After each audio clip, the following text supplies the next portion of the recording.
हुई है इसमें, ऐसी चर्चा श्रीमद् देवी भागवत में है।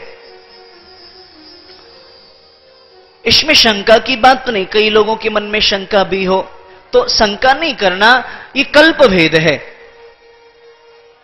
ये कल्प भेद है। व्यास किसी व्यक्ति का नाम नहीं,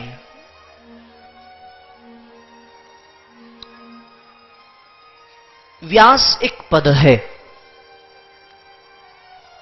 इस व्यासपीठ पर जो भी बैठेगा वो व्यास ही कहलाएगा, चाहे वह शरीर कोई भी क्यों ना हो। इस व्यासपीठ पर जो भी बैठेगा वो व्यास ही कहलाएगा। ब्रह्मा भी एक पदवी है, उस पदवी पर जो भी बैठेंगे वो ब्रह्मा ही कहलाएंगे, पालनकर्ता सृष्टिकर्ता ही कहलाएंगे। विष्णु भगवान की भी पदवी है, उस पर जो बैठेंगे वो विष्णु कहलाएंगे। ठीक इसी प्रकार से व्यास भी पदवी है, और जो ये परीक्षित नाम के श्रोता जो हैं इनकी भी एक पदवी है। इस पद पर जो भी विराजेंगे वो परीक्षित ही कहलाएंगे। तो पद्मकल्प में यह दिव्य चर्चा है श्रीमद् देवी भागवत की। मैं आपको श्रीमद् देवी भागवत से भी परिचय करा दूं। श्रीमद् देवी भागवत के अंतर्गत 12 स्कंद हैं, जो कि भगवती परांबा के 12 अंग माने जाते हैं। 335 ही अध्याय हैं इसमें भी, और 18,000 श्लोक श्रीमद् देवी भागवत जी में भी है। ध्यान देना, श्रीमद् भागवत में और श्रीमद् देवी भागवत में कोई बहुत ज्यादा अंतर नहीं है। उसमें ब्रह्म का निरूपण है तो इसमें शक्ति का निरूपण, और वहां भी 18,000 श्लोक, यहां भी 18,000 श्लोक, वहां भी 335 अध्याय, यहां भी 335 अध्याय, वहां भी 12 स्कंद, यहां भी 12 स्कंद। लेकिन थोड़ा सा फर्क है यहां पर। क्या?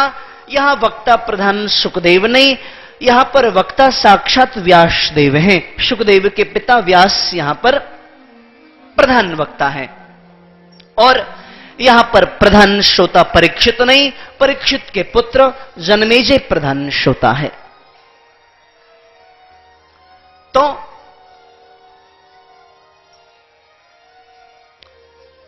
यह जो श्रीमद् देवी भागवत है,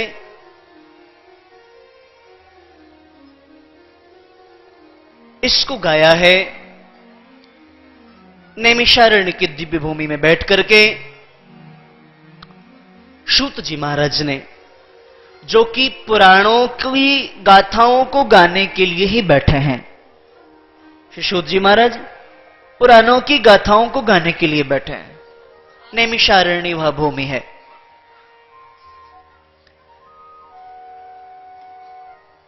यह नैमिषारण्य की जो दिव्य भूमि है, पवित्र भूमि है, यहां पर 88,000 शौनकादिक ऋषि एकत्रित हैं,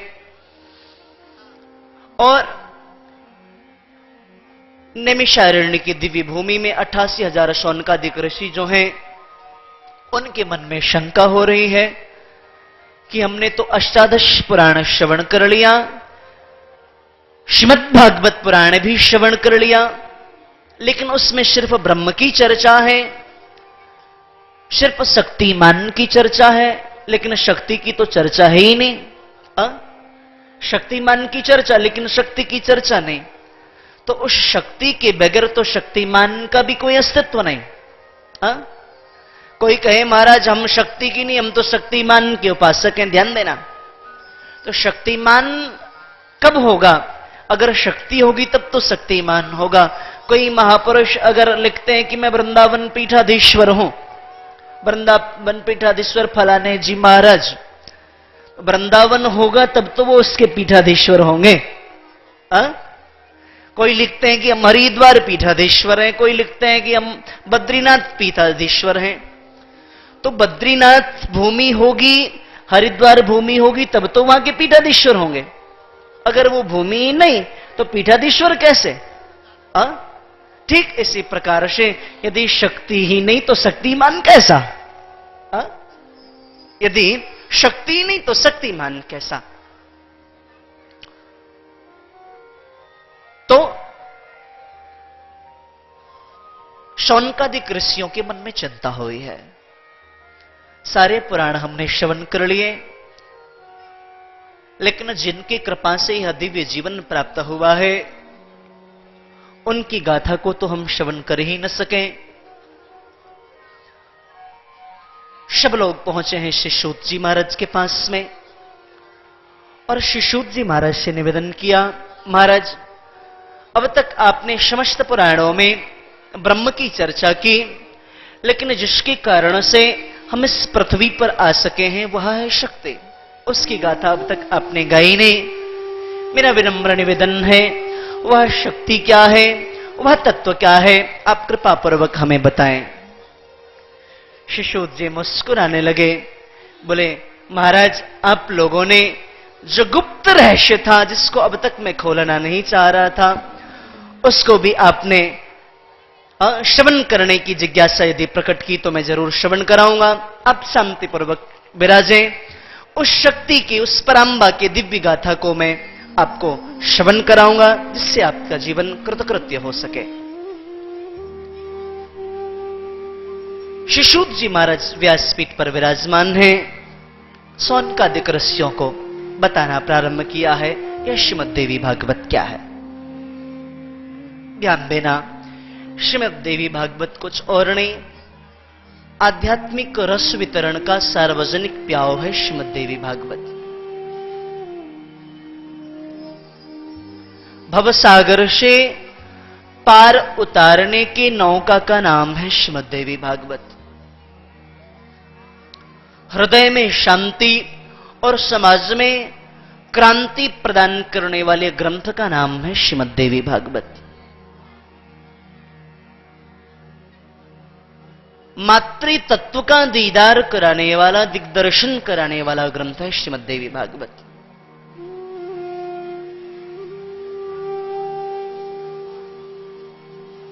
धर्म अर्थ काम मोक्ष चारों पुरुषार्थों को प्रदान करने वाला है यह श्रीमद् देवी भागवत।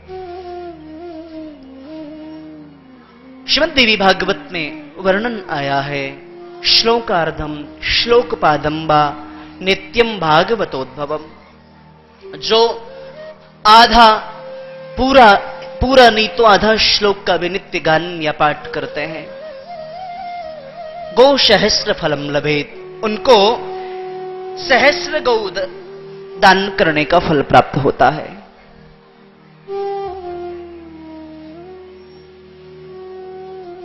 शौनकादिक ऋषियों ने प्रश्न किया, महाराज जी आप देवी भागवत की दिव्य चर्चा तो कर रहे हैं, लेकिन कोई प्रमाण तो बताएं कि देवी भागवत श्रवण करने से किसी का कल्याण हुआ हो, जिसने मुक्ति पाई हो, ऐसा कोई प्रमाण हो आपके पास में? शौनकादिक ऋषि मुस्कुराए हैं, बोले हां हमारे पास प्रमाण है।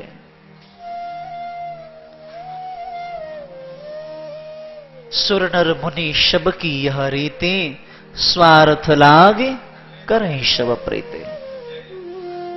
शौनकादिक ऋषियों ने कहा महाराज हम जिस ग्रंथ का श्रवण कर रहे हैं उसके प्रति हमारी श्रद्धा तब होगी जब उसकी हम महिमा को जान लेंगे। जब तक हम उसकी महिमा को जान न लेंगे तब तक हमारा मन उस कथा को श्रवण करने में नहीं लगेगा। इसलिए आप उस दिव्य पुराण की महिमा को श्रवण कराएं। आखिर इस दिव्य श्रीमद् देवी भागवत की महिमा क्या है? सूत जी महाराज शौनकादिक ऋषियों से वर्णन करते हैं, ऋषियों जिस भगवती की कृपा से भगवान श्री कृष्ण का प्रादुर्भाव हुआ,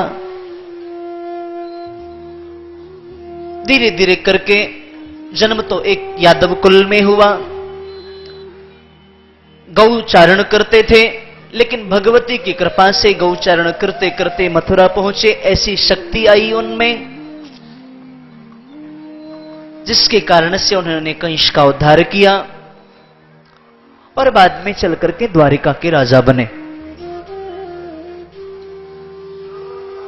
द्वारिका में जब पहुंचे भगवान श्री कृष्ण, तो उनका प्रथम विवाह रुक्मणी के साथ में संपन्न हुआ। ध्यान से श्रवण करिएगा, जिसकी चर्चा आप लोगों ने श्रीमद् भागवत में विस्तृत रूप से श्रवण की होगी। द्वितीय विवाह उनका जाम्बवती के साथ में हुआ और तृतीय विवाह सत्यभामा के साथ में हुआ। श्रीमद् देवी भागवत की महात्म्य की प्रथम चर्चा भगवान श्री कृष्ण की तृतीय पटरानी भगवती सत्यभामा जी के साथ में ही जुड़ी हुई है। भगवती सत्यभामा जी के साथ में जुड़ी हुई है। भगवती सत्यभामा के पिता हैं सत्राजित, जो कि भगवान सूर्य के बहुत बड़े उपासक थे। ध्यान दीजिएगा,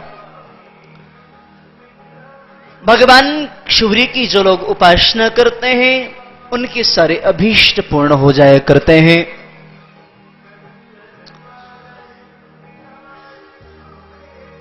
सूर्य की इतनी आराधना की सत्राजित ने कि सूर्य भगवान ने प्रसन्न होकर के उनको एक मणि प्रदान किया। उस मणि का नाम है शमंतक मणि। उस मणि का नाम है शमंतक मणि।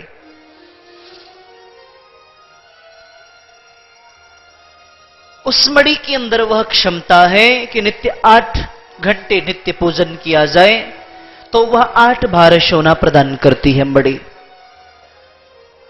रात्रि में भी उस मणि को धारण करके निकल जाएं तो ऐसा प्रतीत होता है मानो रात्रि हुई न हो, रात्रि में भी दिन जैसा प्रकाश हो जाता है। उस सूर्य उस मणि में इतनी ज्योति है, इतनी रोशनी है। एक दिन के बाद सत्राजित उस मणि को धारण करके भगवान द्वारिकाधीश से मिलने के लिए पहुंचे। यह व्यवहार है हमारे और आपके समाज का। हम जिस समाज में रहते हैं, जिस गांव में रहते हैं, उस गांव के राजा से, प्रधान से हमारे संबंध अच्छे होने चाहिए। जिस परिवार में हम रहते हैं उस परिवार के मुखिया से हमारा संबंध अच्छा होना चाहिए, वरना फिर हमारा भला नहीं हो सकता। यही सोच करके सत्राजित भगवान द्वारिकाधीश से मिलने के लिए पहुंचे। भगवान द्वारिकाधीश ने जैसे ही देखा, उद्धव से पूछा, महाराज ऐसा प्रतीत हो रहा है मानो मुझसे मिलने के लिए साक्षात सूर्य आ रहे हो। उद्धव मुस्कुराए, बोले महाराज सूर्य नहीं तो चंद्र तो जरूर होंगे। इतने में गर्गाचार्य जी ने कहा, नहीं महाराज, न ये सूर्य है न चंद्र है, ये सूर्य के परम शिष्य राजा सत्राजित हैं। सत्राजित, इनके पास इतनी ज्योति कहां से आई कि रात्रि में भी दिन जैसा प्रतीत हो रहा है, इतना प्रकाश, इतनी शक्ति इनके पास कहां से आई? तो भगवान के कुलगुरु हैं गर्गाचार्य। गर्गाचार्य जी ने बताया कि महाराज ये सूर्य के शिष्य हैं और सूर्य ने इनको शमंतक मणि दिया है, जिसके फलस्वरूप इतनी प्रकाश हो रही है। सारी महिमा बताई। भगवान द्वारिकाधीश प्रसन्न हुए, सत्राजित का बहुत सम्मान किया, बहुत आदर किया, बहुत सत्कार किया। आइए महाराज पधारिए। खूब सम्मान करने के पश्चात प्रश्न किया, महाराज आपने जो यह मणि धारण कर रखा है, इसका आपके परिवार में क्या उपयोग है? बोले महाराज इस मणि का उपयोग हम प्रकाश के रूप में करते हैं, रात्रि में इसको रख देते हैं तो सारी रात प्रकाश होती रहती है। बोले और इसका जो धन होता है उसका क्या करते हैं? बोले महाराज हमने मना कर रखा है, धन हो ही नहीं इससे। भगवान ने कहा, देखिए अगर आप यह मणि हमारे राजकोष में डलवा देंगे तो इससे दीनहीनों की, गरीबों की सेवा हो पाएगी और आपको जितने आवश्यक धन की आवश्यकता होगी उतनी हमारी द्वारिका नगरी आपको प्रदान कर दिया करेगी। इससे आपकी जो यह मणि है सुरक्षित भी रहेगी और इस मणि का लाभ समाज को भी प्राप्त होता रहेगा, ध्यान देना। लेकिन जैसे इस बात को सुना शत्राजीत ने, शत्राजीत नाराज हो गए, बोले महाराज मेहनत किया है हमने, वर्षों तक तपश्चर्या की है मैंने शूरी की, और इस मणि का लाभ आप उठाएं, ऐसा संभव नहीं है। मणि तो मैं ही रखूंगा। भगवान ने कहा ठीक है जी, आपकी मर्जी, मणि रखिए आप। मणि लेकर के शत्राजीत चले गए। शत्राजीत जब मणि लेकर के अपने घर में पहुंचे, शाम के समय में भाई जो है प्रसेण उस मणि को लेकर के धारण करके शिकार खेलने के लिए गया। शिकार खेलने के लिए गया, लेकिन शिकार खेल करके वापस नहीं लौटा, ध्यान दीजिएगा। शिकार खेलने के लिए गया लेकिन वापस नहीं लौटा। जब वह वापस नहीं आया है तो बहुत मन में चिंता हुई है। अरे आखिर प्रसेण गया तो गया कहां? ढूंढना प्रारंभ किया, छोटे भाई का कोई पता नहीं। किसी व्यक्ति ने आकर के सूचना दी कि आपका भाई वन में मरा हुआ पड़ा है। अब तो शत्राजीत महाराज उदास हो गए। अरे ये क्या? फिर मन में आया आखिर मेरे भाई को मारा किसने होगा। ख्याल आया कल ही द्वारिकाधीश ने मणि मांगी थी, हमने मणि प्रदान नहीं किया, जिसके फलस्वरूप उन्होंने हमारे भाई को मार करके मणि छीन ली होगे। देखिए, जब तक नेत्र से आप किसी चीज को देख न लें तब तक वाणी से उसको प्रकट न करें। सुनी हुई बातों पर ज्यादा भरोसा नहीं करना चाहिए व्यावहारिक जगत में। शत्राजीत पहुंचे, भगवान श्री कृष्ण को जाकर के उलाहना दिया, महाराज आपने ठीक नहीं किया, हा? आपने ठीक नहीं किया। अरे आप यदि बता देते कि अगर मणि नहीं दोगे तो हम आपके भाई को मार डालेंगे, तो मैं सत्य कहता हूं महाराज, मैं मणि आपको प्रदान कर देता। लेकिन धोखे से मेरे भाई को मार करके आपने मणि प्राप्त कर ली, यह आपने ठीक नहीं किया। जैसे भगवान द्वारिकाधीश ने इस बात को सुनी, महाराज उनके चरण के नीचे से भूमि गायब।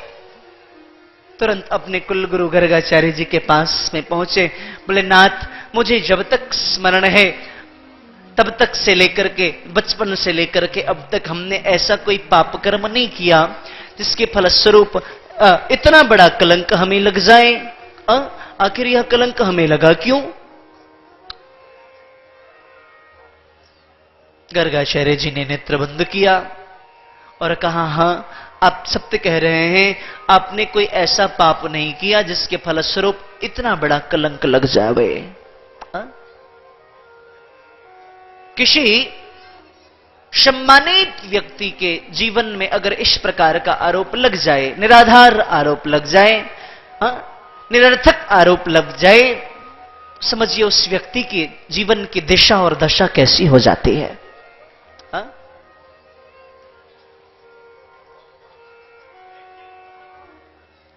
भगवान कृष्ण व्याकुल हो गए। गर्गाचार्य जी ने कहा, जैसा मुझे प्रतीत हो रहा है मैं बताऊं। बोले क्या?